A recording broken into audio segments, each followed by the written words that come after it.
भगवान के अवतार भी हैं, रुद्र भगवान के अवतार हैं श्री हनुमान जी महाराज। भीम ने जब ये जाना कि हमारे बड़े भ्राता वायुपुत्र महाबली हनुमान जी हैं, हृदय से लगा लिया। हनुमान जी को बार बार भीम स्पर्श करके प्रफुल्लित हो, महाभागवत है। हर समय हनुमान जी के रोमांच होता रहता है, अश्रु प्रवाह होता रहता है, और कोई न कोई गंधर्व, कोई न कोई ब्रह्म ऋषि भगवान का चरित्र सुनाता रहता है हनुमान जी को। ऐसे महाभागवत अद्वितीय है। प्रभु की सेवा प्रधान धर्म, रोम रोम में सिया राम जिनके बसे हुए हैं। यत्र यत्र रघुनाथ कीर्तनम तत्र तत्र कृतमस्त कांजिलम वाष्पवारि परिपूर्ण लोचनम। बड़ी अपार श्रद्धा है महाभागवत। जो हनुमान जी को किसी शक्ति विशेष का रूप देख करके फिर वो ये बात नहीं समझ पाता। महाभागवत प्रेम प्लावित हृदय, हर समय प्रभु के प्रेम में डूबे रहते हैं।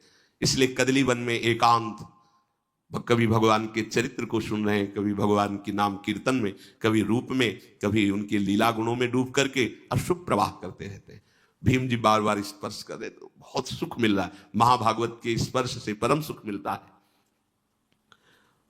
भीम जी की भी आंखों से अशुभ प्रवाह हो रहा है, क्योंकि रंग चढ़ता है ना। बार बार हनुमान जी के चरणों में प्रणाम करते, फिर खड़े हो जाते, फिर दर्शन करते, फिर प्रणाम करते।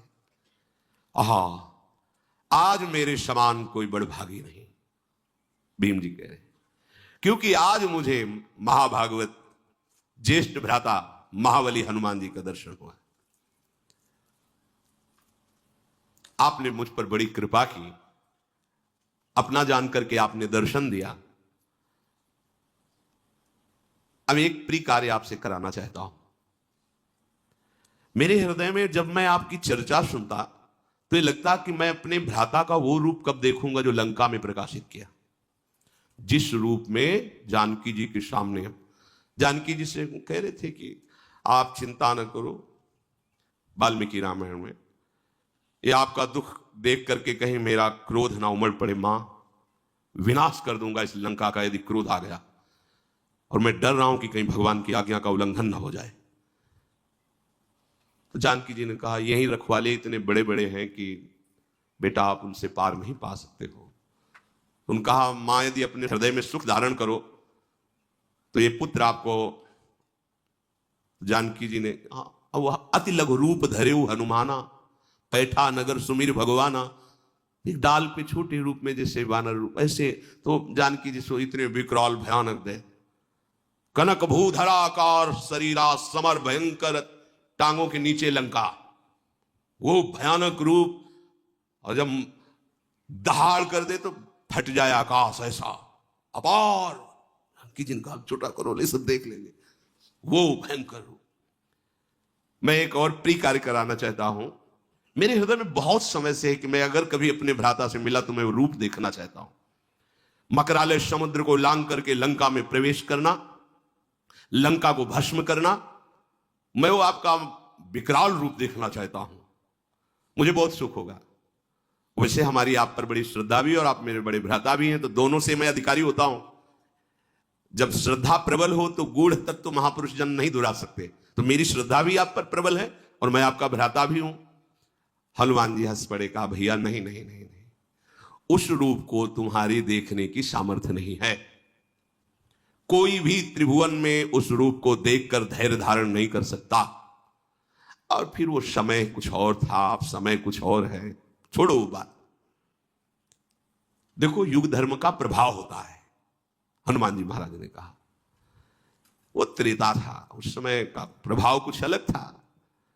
अब धीरे धीरे ये द्वापर का समापन होने जा रहा है, कलयुग आ रहा है, इसके प्रभाव से सब कुछ नष्ट हो जाएगा। अब वो मेरे में सामर्थ्य कहां कि मैं रूप दिखा सकूं। इसलिए तुम्हें साल, जैसे वो कह रहे थे मैं बूढ़ा हो गया हूं, कैसे उठूं, ऐसे ही वो छुपाना चाहते हैं कि काहे को भयभीत हो जाएंगे अभी देख के।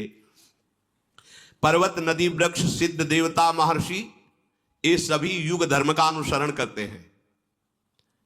युग धर्म के अनुसार शरीर, बुद्धि, बल, साधना बल, इन सब में न्यून या अधिकता आती है, जैसा समय होता है उसके अनुसार।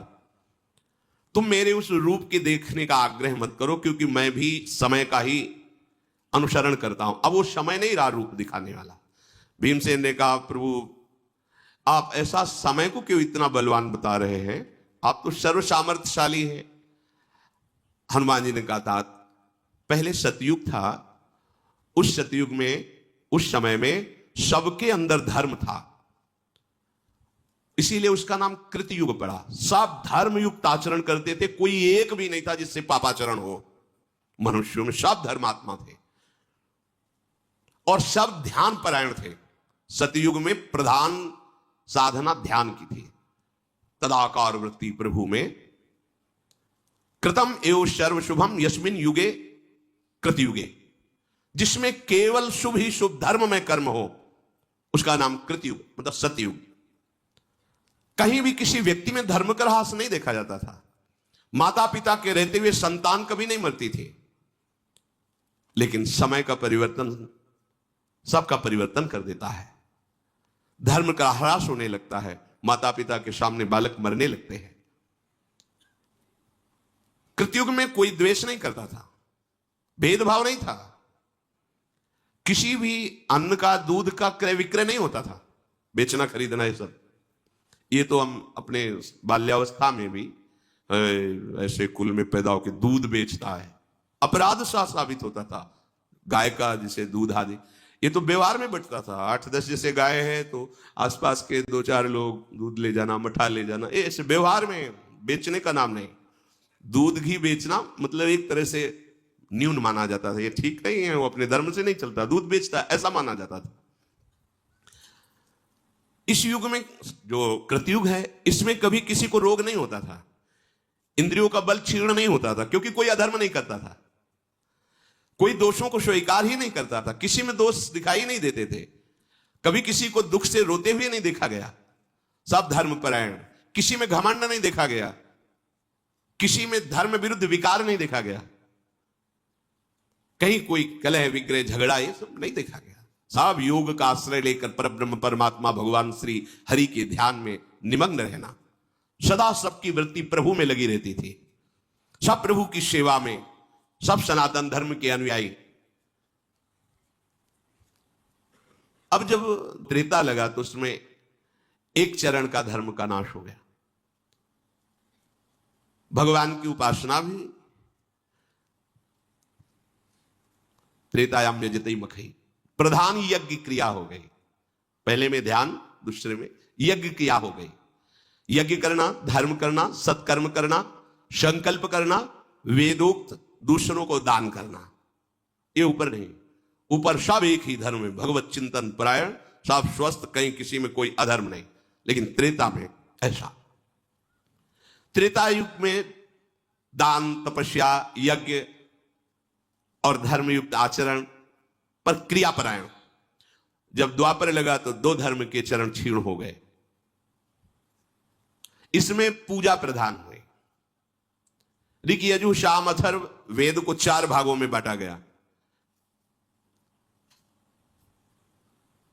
बुद्धि का, सात्विक बुद्धि का धीरे धीरे क्षय होने लगा, जो दिव्य निर्णय कमजोर होने लगा।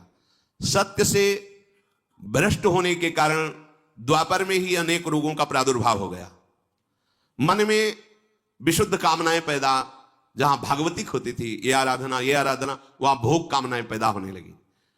बहुत से दैवी और प्राकृतिक उपद्रव शुरू हो गए, रोग आदि शुरू, ये कृतयुग में नहीं थे। अब जो आगमन होगा भी कुछ दिनों बाद, हनुमान जी कह रहे, क्योंकि भीम से बात करें, ये द्वापर का अंतिम चरण है। ये जो कलयुग आएगा तो इसमें एक ही चरण रह गया, 3 चरण धर्म के नष्ट हो गए।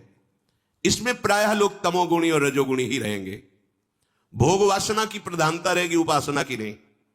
तभी तो कोई बिरले। वैदिक सदाचार लुप्त, से प्रमाद, क्रोध, हिंसा, दोष, शारीरिक रोग, मानसिक रोग, भूख, प्यास, भय, उपद्रव, ये प्रधान गुण हैं कलयुग के, ये प्रधान गुण हैं। इसमें कलयुग में धर्म का धीरे धीरे पूर्णतया ह्रास हो जाता है। अब किसी को डर लगता है क्या कि मैं किसी महात्मा के विषय में क्या बोल रहा हूं? कुछ नहीं, कोई भय नहीं। पैसा मिले, कुछ भी दिखाना पड़े, कुछ भी बोलना पड़े, किसी को भी कोई भय नहीं। नहीं तुम्हारे सुकृत जब होगा तो देखा जाएगा, अभी तो मौज में है, अभी तो आ रहा है। बस हमें अपनी भूख मिटानी, अपनी वासना की पूर्ति करनी। उपासना का कोई लक्ष्य नहीं कि जब तक हमें सत्य वस्तु का बोध न हो जाए तब तक किसी पर निर्णय नहीं किया जा सकता। सामने होने पर भी बहुत काल तक हम उसका निरीक्षण परीक्षण करेंगे, यदि अधिकार मिला है, फिर उसके बाद सत्य पर पहुंचकर फिर उसके विषय में बोला। युग परिवर्तन होने पर कलयुग से ऐसे सब प्रभावित हो जाते हैं कि केवल सुख सुविधा भोग सामग्री मिले बस। वो कैसे मिले इससे कोई मतलब नहीं, क्या कर रहे हो, क्या धर्म है, क्या धर्म, इससे कोई मतलब नहीं। लोक क्षीण होने लगता है, प्रकृति उल्टा उसे दंड देने लगती है। आम की फसल जब आती थी तो अपने लोग बच्चे थे, झोला लेकर भाग जाते और 1-1 किलोमीटर तक आम के अलग अलग बगीचे होते थे, गांव के पूरे ऐसे बगीचे। 3 बजे उठ करके सुबह भाग के चले जाओ, 10-20 किलो आम फिर ही ले आओ। जैसे 4-5 बच्चे गए, अब रखवाले में बूढ़े दादा है, उनसे राम राम की, और आम बिनने आए होगे, नहीं हम तो अपने बगीचे जा रहे हैं। 4-5 दो उनको बातों में लगाए, 2 बिन लिए, फिर 2-4 भाग में कर लिए और भाग गए। मतलब स्वाभाविक, कहां वो बड़े बड़े वृक्ष, एक एक गाड़ी आम गिरे, ऐसे वृक्ष, बड़े बड़े वृक्ष कहां रह गए।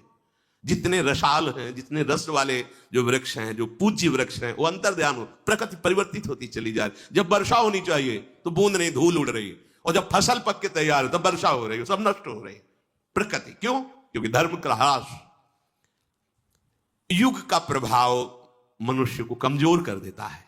ये आगे जो कलयुग आने वाला है, इसमें कोई चिरजीवी नहीं होगा। भारी तपस्या भारा, कितने साल को बोले? 20 साल। क्या बोले? High blood pressure, low blood pressure, 500 sugar, और कितना चाहिएगा बेचारा है। अब तो यार दिखाई दे रहा है, केवल पैंट शर्ट दिखाई दे रहा है, उनमें जान कितनी है तो समझ में नहीं आ रहा है। गांव में जैसे खेत की रक्षा के लिए नहीं धोखड़ किए जाते थे, ऐसे नजर आ रहे।